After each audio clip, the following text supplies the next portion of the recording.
अस्सलाम वालेकुम। बिस्मिल्लाहिर्रहमानिर्रहीम। आज आप इस वीडियो में गुस्ल के फ़राइज़ के बारे में देखें कि जब गुस्ल फ़र्ज़ होता है तो उसके फ़राइज़ कितने हैं।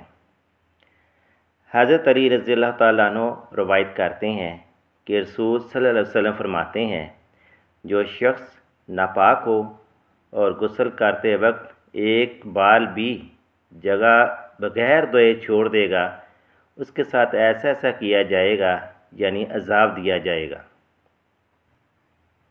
गुस्ल के 3 फ़र्ज़ हैं। नंबर 1 कुल्ली करना, नंबर 2 नाक में पानी डालना, नंबर 3 सारे जिस्म पर पानी बहाना। गुस्ल करने का तरीका ये है कि पहले हाथ धोए, फिर इस्तंजे वाली जगह साफ़ करें और जिस्म के किसी हिस्सा पर निजासत लगी हो तो उसे धोए, फिर हाथ धोए, फिर कुल्ली करें और कुल्ली करते वक्त मुंह के हर पुर्जे, गोश्त, होंठ से हलक की जड़ तक हर जगह पानी बह जाए। अक्सर लोग मुंह में थोड़ा सा पानी लेकर कुल्ली करते हैं। ये तरीका गलत है, बल्कि फ़र्ज़ है कि दाढ़ों के नीचे, गालों की तह में, दांतों की जड़ और खिड़कियों और ज़ुबान की हर करवट में हलक के किनारे तक हर पुर्जे पर पानी बह जाए। खूब अच्छी तरह गरारे करें। इस तरह 3 बार कुल्ली करें, फिर इसके बाद नाक में अच्छी तरह पानी छड़ाए। नाक के दोनों सुराखों का जहाँ तक नरम हिस्सा है, यानी सख्त हड्डी के शुरू तक, इसका धोना फ़र्ज़ है। पानी को सौंफ के ऊपर बाल बराबर जगह भी ना धुलने से रह जाए, वरना गुस्ल नहीं होगा। इस तरह 3 बार नाक साफ़ करें।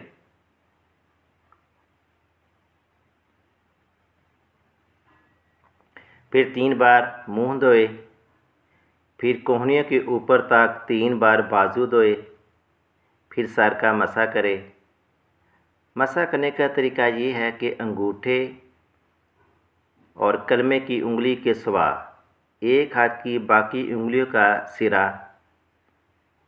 दूसरे हाथ की तीनों उंगलियों के सिरे से मिलाए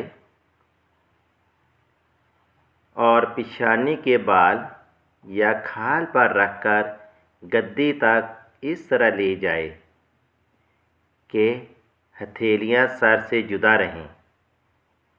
वहाँ से हथेलियों से मसा करता हुआ वापस लाए।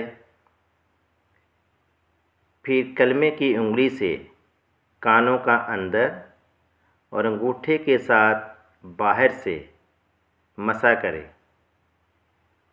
फिर गर्दन का मसा करें। फिर दायां पांव टखने से ऊपर तक धोए। फिर बायां पांव टखनों के ऊपर तक धोए। फिर दाएं कंधे पर 3 बार पानी बहाए। फिर बाएं कंधे पर 3 बार पानी बहाए। फिर सर के बालों से पाँव के तलवों तक जिस्म के हर हिस्से पर पानी बहाए।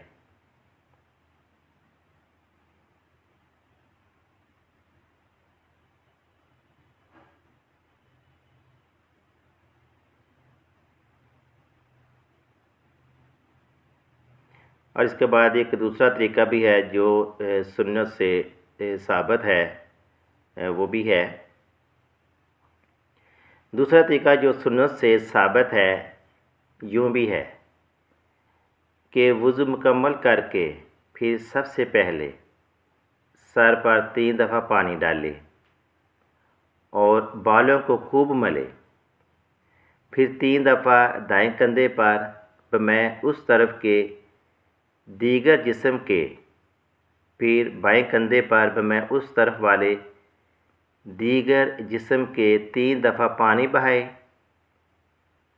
पूरे जिस्म पर बाल बराबर कोई भी जगह खुश्क ना रहे। नहाते वक्त किबला की तरफ मुंह ना करे।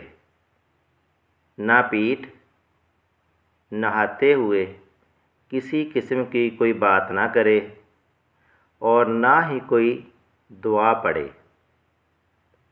और ना ही कलमा पढ़े, लेकिन गुस्लखाने में दाखिल होने से पहले बिस्मिल्लाह पढ़ ले या कोई और दुआ जो सुन्नत से साबित है पढ़नी है तो पढ़ ले, लेकिन गुस्लखाने में दाखिल होने के बाद कुछ ना पढ़े।